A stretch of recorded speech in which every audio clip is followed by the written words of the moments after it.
bro, if I take this bump, I will be revered forever.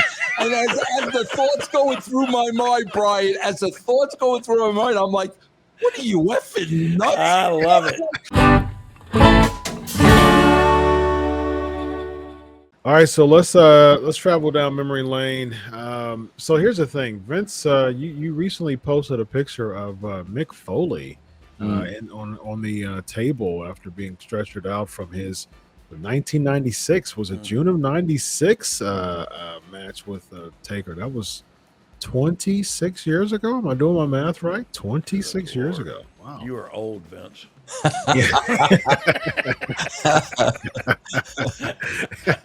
Yeah, so I mean, your thoughts. Someone sent that to you, and bro, my thoughts of, Brian, I don't know what your relationship was, Brian, but whenever I see somebody being worked on or laying on a gurney, I always think of one of my favorite people in this world, the great François.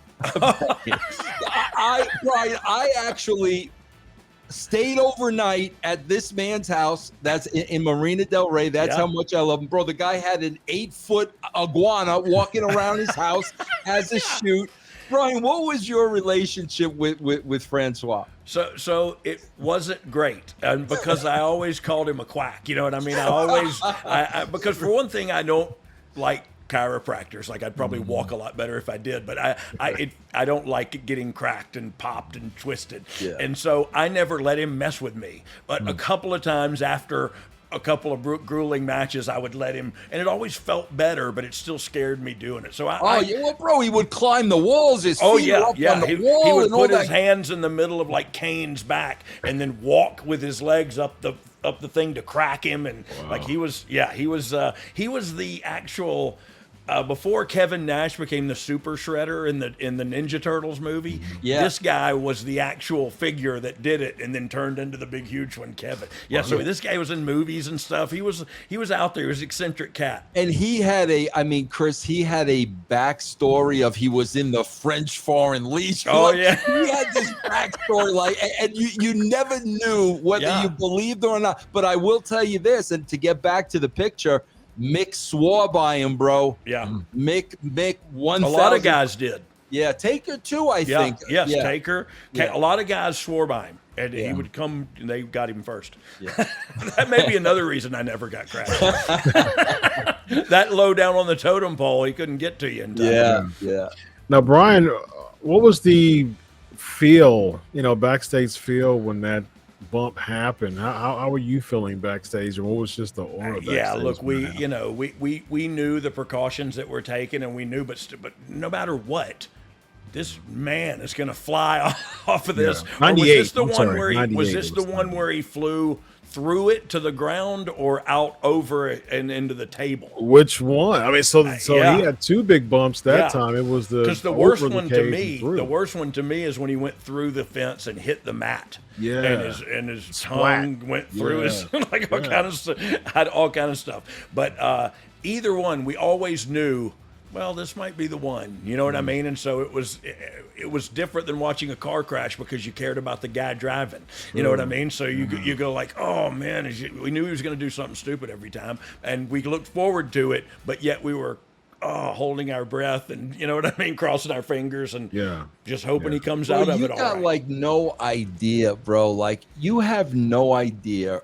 I had the experience of being up on top of a cage and looking down. And bro, I got to tell you, man, I had a steel cage match with Ric Flair at Phillips Arena. And Chris, we're on top of the cage and I'm trying to get away from him. And I'm like looking over the edge. And I swear, Chris, for a split second, I'm like, bro, if I take this bump, I will be revered forever.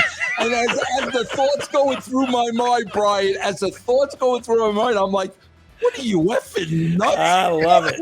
You have no idea. I mean, bro, have you ever been up there like looking? Oh, yeah. Like, yeah. You have no idea, bro. Wow.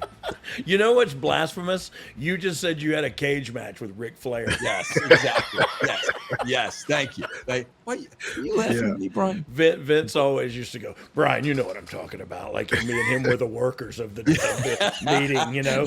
And I would go like, oh, yes, sir. Like, and then finally towards the end, I was like, sir, you know you were horrible at this, right? Like, Brian, do you know, bro, this is a great story, man. You're going to love this. Chris, I'm sorry to take a U-turn. No, man, you said that for 3 weeks in a row. I don't know how sorry you are, but it's all right. Brian, the great Richie, the Richie Curtis, Richie Posner. Richie Posner. Yeah. I have a whole chapter about him in my book, but Brian, it was Vince's first bump that he ever took off the cage. Do you remember this, bro? I do not. Bro, it was I think it was a St. Valentine's Day massacre or something like that, Chris, whatever, okay? But Vince actually took a bump off the cage, landed on his ass and landed wrong. He took the bump wrong. So Brian, after the match, everybody leaves. We're out by the cage, and he calls Richie over. And he's like, Richie, we talked about this, and you were supposed to have this set up. And Richie standing there, Brian saying, no, Vince, it was set up perfectly, Vince. I set it up. You missed it, Vince. You missed it, Vince. It was set up. Bro, Vince was getting so red in the face. And I'm giving Richie the Iggy, like, bro, shut up, dude. You effed up. And, bro, he would say, nah, Vince, I'm sorry, bro. It was perfect. Not my heat to take. Bro, I'll never forget. And Vince was getting so red in the face. Do you know, Brian, from that bump, right? That's what Richie got fired over? No, bro. Bro, Vince's entire was black and like the entire Linda made him go to the doctor because he wouldn't sell it. Right. But he showed us pictures, bro. The entire thing was a bug.